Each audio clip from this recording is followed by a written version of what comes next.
হিন্দু ধর্মে সত্যিই কি আছে ৩৩ কোটি দেবদেবী? নমস্কার বন্ধুগণ, ধর্ম সংগ্রামে আপনাদের সবাইকে সুস্বাগতম। ভারতীয় দর্শন শাস্ত্র, রামায়ণ, মহাভারত, গীতা এবং বিভিন্ন দেবদেবীর পূজা অর্চনা আমাদের চ্যানেলের মধ্যে শুনতে সঙ্গে থাকুন। আজকে আপনাদের সঙ্গে যে বিষয়টি নিয়ে আলোচনা করব তা হলো, হিন্দু ধর্মে সত্যিই কি আছে ৩৩ কোটি দেবদেবী? ৩৩ কোটি দেবদেবীর রহস্য সম্পর্কে আলোচনা করব আজকে আপনাদের সঙ্গে। বন্ধুরা, আপনারা এই কথাটি অবশ্যই শুনেছেন যে হিন্দু ধর্মের ৩৩ কোটি দেবদেবী রয়েছে, আর হিন্দু ধর্মে অনেক দেবদেবীর পূজা করা হয়। এই কথাটি কি সত্যি নাকি মিথ্যা? আর যদি মিথ্যাই হয়ে থাকে, তাহলে কেন মানুষের মধ্যে এই ধারণাটি ছড়িয়ে পড়েছে? আসল সত্যটা কি? কি রহস্যই বা লুকিয়ে আছে হিন্দু ধর্মের এই ৩৩ কোটি দেবদেবীর পূজা অর্চনার কথাটির মধ্যে? বন্ধুরা, এটা তো সর্ববিদিত বা সবাই জানে যে সনাতন ধর্ম হলো অনেক পুরাতন একটি ধর্ম। আমাদের ধর্মগ্রন্থ অনেক প্রাচীন। সময়ের সাথে সাথে এতে অনেক কথা যুক্ত হয়েছে এবং অনেক কথার অনুবাদও করা হয়েছে। এর ফলে কিছু ভ্রান্ত কথার উৎপত্তি হয়েছে, আর এই ভ্রান্ত কথাগুলি এত ব্যাপক পরিমাণে ছড়িয়ে পড়েছে যে মানুষেরা একে সত্যি বলে মনে করতে শুরু করেছে। ৩৩ কোটি দেবদেবী, এই কথাটিও এরই পরিণাম। হিন্দু ধর্মের বেদ, উপনিষদ এবং পুরাণেও ৩৩ কোটি দেবদেবী আছে, এই কথাটির উল্লেখ রয়েছে। কিন্তু এখানে কোটি বলতে সেই সংখ্যাকে বোঝানো হয়নি। বন্ধুরা, প্রত্যেকটি শব্দের একাধিক অর্থ থাকতে পারে। যেমন ধরুন তিরসা, এর অর্থ বানও হয়, আবার এর অর্থ কিনারাও হয়, আর এর অর্থ সমীপও হয়।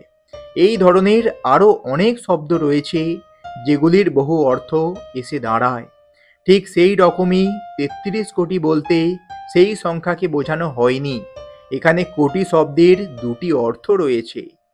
এক হচ্ছে সংখ্যায় কারোর বোঝাতে এবং অন্যটি হলো প্রকার। বেদে ৩৩ কোটি বলতে প্রকারকে বোঝানো হয়েছে, কিন্তু অনুবাদ করার সময় ভুলবশত ত্রুটি হওয়ার দরুন সেখানে কোটিকে সংখ্যায় কারোর হিসাবে ধরা হয়েছে। আর এই ভ্রান্তমূলক কথাটি এত বিপুল পরিমাণে ছড়িয়ে পড়েছে যে অধিকাংশ মানুষই একে সত্যি বলে মানতে শুরু করেছে। বেদে ৩৩ কোটি বলতে ৩৩টি প্রকারকে বোঝানো হয়েছে। এছাড়াও বৃহদারণ্যক উপনিষদে এই ৩৩ প্রকার দেবদেবীর বর্ণনা মেলে। বন্ধুরা, আপনারা হয়তো দেখেছেন বেশিরভাগ সময় কোনো মানুষ কাউকে প্রণাম করার সময় কোটি শব্দটি ব্যবহার করে থাকেন। কিন্তু বন্ধুরা, এখানে তারা কোটিকে সংখ্যা অর্থে ব্যবহার করছে না। তারা কোটি বলার মাধ্যমে এটা বোঝাতে চাইছে যে যত প্রকার প্রণাম আছে সবই আমি তোমাকে করছি। বন্ধুরা, কোটি শব্দের দুটি অর্থ কি কি এবং কোনটি কিভাবে ব্যবহার করা হয়েছে, এই বিষয়টি হয়তো আপনি বুঝতে পেরেছেন। চলুন বন্ধুরা, এবার জেনে নেওয়া যাক সেই ৩৩ কোটি অর্থাৎ ৩৩ প্রকার দেবদেবীর কথা। এই ৩৩ প্রকারের মধ্যে ৮ প্রকার বসু রয়েছে। বসু অর্থাৎ আমাদেরকে বসানোর মালিক। এই বসুতেই আত্মা নিবাস করে। এই ৮টি বসু হল পৃথিবী, জল, অগ্নি, বায়ু, আকাশ, চন্দ্রমা, সূর্য এবং নক্ষত্র। এই ৮টি বসু মানুষদের বসতির মালিক। এই ৮টি বসুই প্রজাদের ধারণ এবং পালন করে। ঠিক একইভাবে ১১টি রুদ্র রয়েছে। আসলে এই রুদ্রগুলি শরীরেই থাকে। যখন এই রুদ্রগুলি শরীর থেকে এক এক করে বেরিয়ে যায়, তখন মানুষকে মৃত বলে মানা হয়। শরীর থেকে বেরিয়ে যাওয়া এই রুদ্রগুলির নাম হলো প্রাণ, অপ্রাণ, বেয়ান, সমান, উদান, নাগ, কুর্ম, তিরকল, দেবদত্ত আর ধনঞ্জয়। প্রথম ৫টি প্রাণ এবং পরের ৫টি উপপ্রাণ, সবশেষে ১১তম হল জীবাত্মা। এই ১১টি রুদ্র যখন শরীর থেকে বের হয়ে যায়, তখন আত্মীয় স্বজন কান্না করতে শুরু করে এই জন্যই এগুলিকে রুদ্র অর্থাৎ সংস্কৃতে বলা হয় রুলানেওয়ালা। 8টি বসু এবং 11টি রুদ্র মিলে 19 প্রকার। এখনও 14 প্রকার বাকি রয়েছে, যার মধ্যে 12টি হল আদিত্য। আদিত্য বলা হয় সূর্যকে। ভারতীয় ক্যালেন্ডার এই সূর্যের উপরেই আধারিত। সময়ের 12 মাসকে 12টি আদিত্য বলা হয়। এগুলিকে আদিত্য বলার কারণ হলো এই সময় আমাদের আয়ুকে ধীরে ধীরে কমায়। যেভাবে সময়ের সাথে সাথে এক একটি করে আদিত্য পার হতে থাকে, ঠিক সেইভাবেই আমাদের আয়ু ধীরে ধীরে কমতে থাকে। সূর্যের 12টি রশ্মিকেও এই শ্রেণীতেই রাখা হয়েছে। 8টি বসু, 11টি রুদ্র, 12টি আদিত্য মিলে হল 31 প্রকার। 32তম প্রকারটি হল ইন্দ্র। ইন্দ্রের অর্থ হল ঊর্জা। আর সব শেষে 33তম হল যজ্ঞ।